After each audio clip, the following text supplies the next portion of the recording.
Hi, I'm here with another installment of my Bible study project, and I'd just like to put a disclaimer here first of all that I've switched Bibles. I came across a translation in the Message that really kind of disturbed me.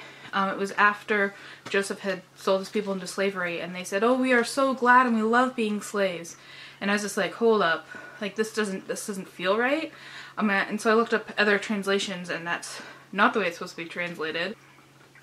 So I decided to pick up another one, and I was going to order a new Bible, but then I looked at my shelf of Bibles that I have, and most of them are like sentimental Bibles, like my grandmother's Bible, Bibles I received when I was a kid, the Precious Moment Bibles, so the Bibles I don't really want to mark up and write in. And then I discovered I had this, the New English Bible with the Apocrypha, and the pages are super nice and thick. There's not a lot of room in the margins to write, but I have post-it notes in there with my questions and stuff. So I decided to switch over to this Bible instead for study purposes. And I do constantly check translations that I feel might be different, and use the web for that, but this is the Bible I'm actually reading. Okay, so what did I read this week? I read Exodus chapters 14 to 28 and Matthew chapters 17 to 20.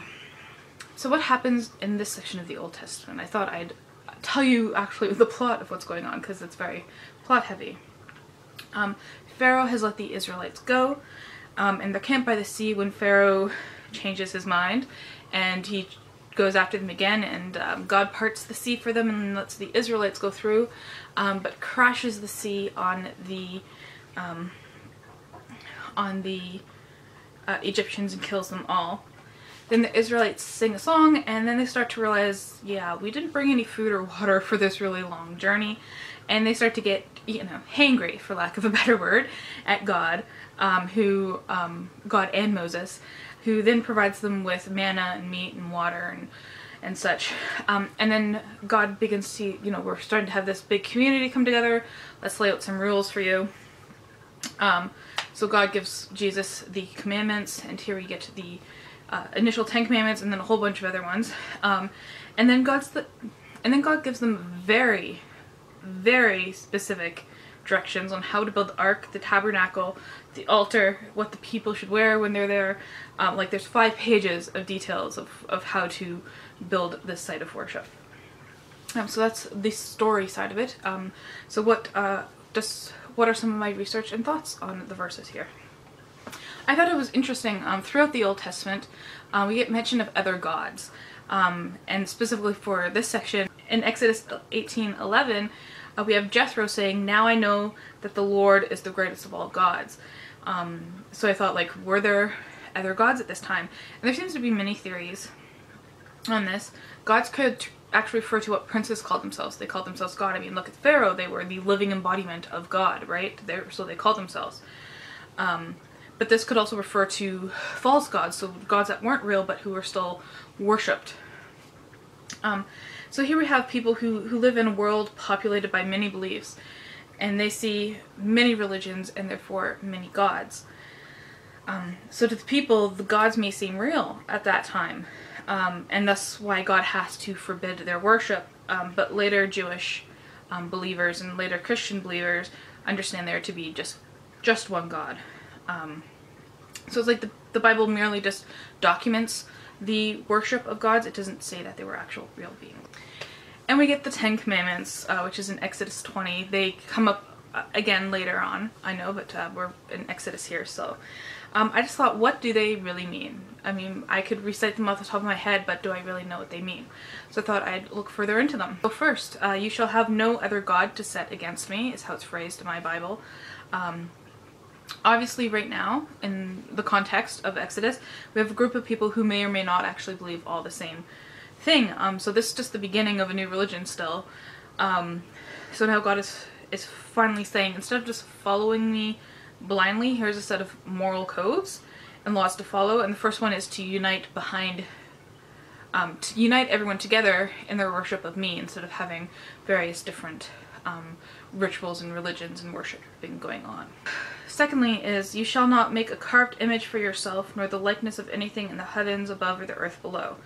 And this does not mean to not create art.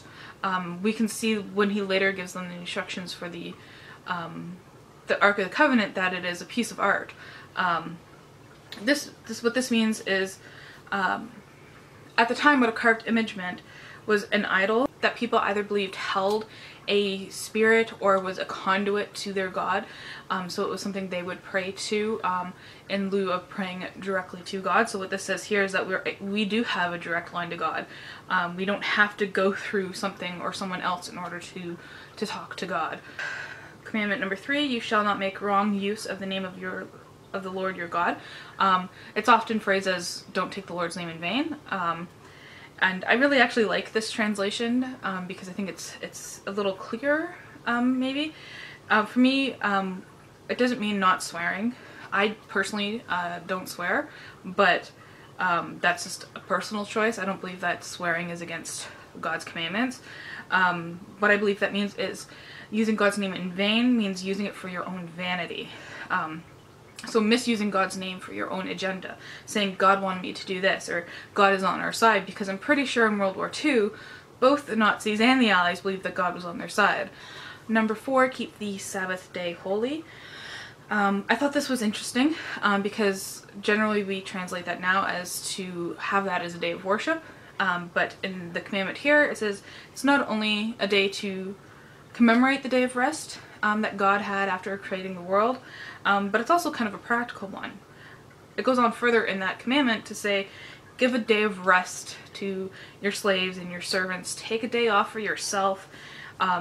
Just rest and take it easy, which is very practical, especially when you're, trekking long distance across the desert. Take a day to just chill and regain your strength. Number 5, honor your mother and your father, not just one or the other, not one above the other, but equally honor your mother and your father.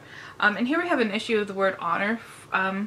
For me, it doesn't mean obey, but respect, and not in the sense of like you shall respect my authority, but like that kind of mutual respect that you have to earn. I think it's interesting there's an amendment or a clarification of this commandment in the New Testament in Matthew chapter 10 verse 37, where Jesus says, whoever loves father or mother more than me is not worthy of me, which kind of goes to say like honoring your parents does not include when they break God's law, such as being abusive or breaking a commandment, to honor God and then your parents. Number 6, you shall not commit murder, which is pretty straightforward. Seemingly, in this case it means don't murder an innocent person, because later on in the chapter we get a list of reasons why it's okay to kill someone in retribution for their crimes. Number 7, you shall not commit adultery. Again, pretty straightforward, although men were allowed to have more than one wife. Adultery was kind of different. It wasn't just sticking to one wife. You shall not steal, another straightforward one. Number 8, you shall not give false evidence against your neighbor. This has lots of different interpretations. It could mean in a legal sense, don't perjure yourself, don't spread rumors, don't lie, don't slander others, love others as yourself. Lastly, number 10 is interesting, you shall not covet. And it gives you a list of things not to covet, but I think it can just be summarized as you shall not covet. And this commandment is not about stealing, because we already got that one. This one's about your thoughts. But don't be jealous and envious about what other people have. Be happy for them that they have those things, but don't spend all your brain power, all your time, being jealous of other people.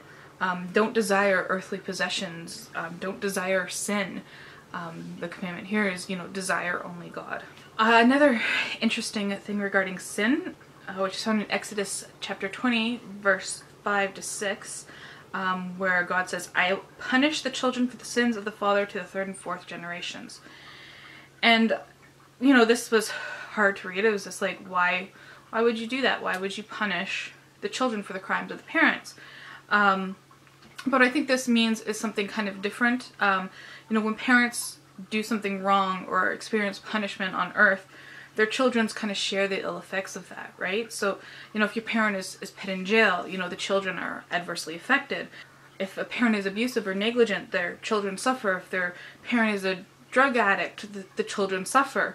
So it's like, I think it's an admonishment not to the children, but to the parents to be good parents. You know, and this could also mean that children learn from their parents. They see this behavior and think that this is acceptable behavior and continue on doing these sinful, bad things. No, very interesting verse, Exodus 22:18, you shall not allow a witch to live.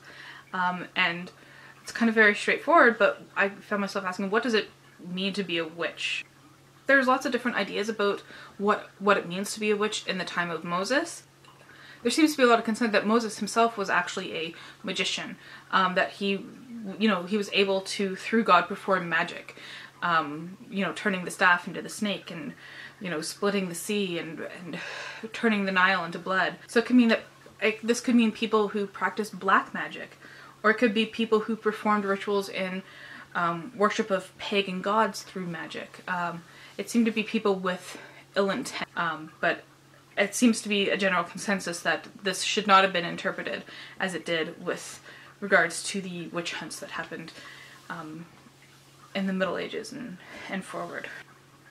Oh, and then we have this verse that happens more than once. Exodus chapter 22 verse 21 and Exodus chapter 23 verse 9. Twice God commands the Israelites to not oppress the alien, the immigrants and the non-Israelites. He reminds them that they too are immigrants, that they are aliens. And it's interesting because I can't help but see how some people kind of cherry pick what they want to hear out of the Bible and then ignore others. You know, in the New Testament we are called to love one another, which is this blanket commandment. And here we are reminded that the other include people not like us. And to not oppress them, to not perhaps stick them in concentration camps, and to refuse healthcare and education and basic needs to people. You know, it's not what we're called to do. You can't do that and call yourself a Christian. You can't support that and call yourself a Christian. So let's move on to the New Testament. I read Matthew chapter 17 to 20. So we're going to jump right into it. Matthew chapter 18 verse 3. You must become childlike to enter the kingdom of heaven. And this had me asking, what does it mean to be childlike? And I was looking up a lot of different things here, and I actually came across this quote from a commentary provided by Adam Clark. And I'm just going to read the quote directly to you because I think it encapsulates the idea quite well. Be as truly without worldly ambition and the lust of power as little children are, who act among themselves as if all were equal. The following saying from the bouston of the poet Saidi is very appropriate. The hearts of infants being free from avarice, what care they for a handful of silver more than a handful of dust? And I think that's a great idea of how to be childlike. Matthew chapter 19 verses 3 to 12. Here Jesus is talking about divorce and remarriage. And he gives that the only reason for divorce is adultery, and that any case of remarriage is considered adultery. And I think what we need to be reminded of is that these rules are for ideal people, and we are not ideal people. And it's interesting because if we look at other verses in Matthew, we see that Jesus actually granted a lot of grace to divorced people, and he himself comes from a line that deals with a lot of what he would have considered adultery by this statement. You know, in his genealogy I discussed a few weeks ago, we see that Jesus is actually descended from people who would be considered adulterers. Rahab and Solomon, David and Bathsheba, Boaz and Ruth. And then we see in John chapter 8 verses 1 to 11 that Jesus protects a woman accused of adultery. This is those without sin cast the first stone. And then again in John chapter 4 verse 4 to 42, we actually see Jesus gives faith to a woman whom he says has 5 husbands and is currently living with a man out of wedlock. So I mean, this is a woman who has committed adultery multiple times, and Jesus still gives her faith. I think what we see here is God is condemning divorce because it's hard and it hurts people. It's not, you know, something that anyone wants to go through. And then from those same verses, but specifically looking at Matthew chapter 9 verses 11 to 12, Jesus says marriage is not for everyone. And my Bible says, because they were born so, or were made so by men, or renounce it for the sake of heaven. And I want to concentrate on the born so. What's interesting here is I think it's referring to asexuality. Now the term asexuals in regards to human sexuality is new, but here I think we see an acknowledgement of it. You know, especially as someone who identifies as asexual, it astounds me that some Christians believe there's no such thing when it says right here, some people aren't made for marriage or sex because they were just born that way. Yeah, the last verses I want to talk about are Matthew chapters 19 verses 23 to 25, which read, "A rich man will find it hard to enter the kingdom of heaven. It is easier for a camel to pass through the eye of a needle than for a rich man to enter the kingdom of heaven." And we see multiple admonitions against the accumulation of wealth in both the Old and New Testaments. Both in Luke chapter 16 verse 13 and Matthew chapter 6 verse 24, it says you cannot love God and money both. And then we see also in James chapter 5 verse 1 to 6, "Come now, you rich, weep and howl for the miseries that are coming upon you. Your riches have rotted and your garments are moth-eaten. Your gold and silver have corroded, and their corrosion will be evidence against you, and will eat your flesh like fire. You have laid up treasure in the last days. Behold, the wages of the laborers who mowed your fields, which you kept back by fraud, are crying out against you, and the cries of the harvesters have reached the ears of the Lord of hosts. You have lived on earth in luxury and in self-indulgence. You have fattened your hearts in a day of slaughter. You have condemned and murdered the righteous person." In Matthew 6:21, "For where your treasure is, there also will your heart be." Luke chapter 6 verse 24, "But woe to you who are rich, for you have received your consolation." Proverbs chapter 23 verses 4 to 5, "Do not toil to acquire wealth. Be discerning enough to desist. When your eyes light on it, it is gone, for suddenly it sprouts wings, flying like an eagle towards heaven." And on and on and on. There's lots of phrases like this. So it astounds me that people try and explain this verse away and try to convince others, and I think try to convince themselves that they can both be rich and practice those methods that make them rich. You know, often through greed, oppressing the poor, hoarding, you know, other sins, and still go to heaven and still worship Christ. And this is also why I have a huge problem with the prosperity gospel and people like Kanye West. So, in conclusion, there's a lot covered in this week's readings and some difficult passages. I think it's also important to note that we have to acknowledge the time at which these texts were written was very different from our world. That there are some core messages that really stay the same. You know, accept responsibility for your sins, don't hurt other people for your own gain, and some others that kind of change meaning. I mean, we see the hysteria around witches when a verse wasn't understood. You know, and most rational Christians now condemn the witch huntings and the witch burnings. You know, it's hard to work through what verses give us our core values and what verses were kind of more practical applications for the time period and for the establishing of a new religion. So I think that's interesting to work through. So that's it for this week. Let me know your thoughts on the prosperity gospel and Kanye West's current phase, we will call it. And thank you for watching.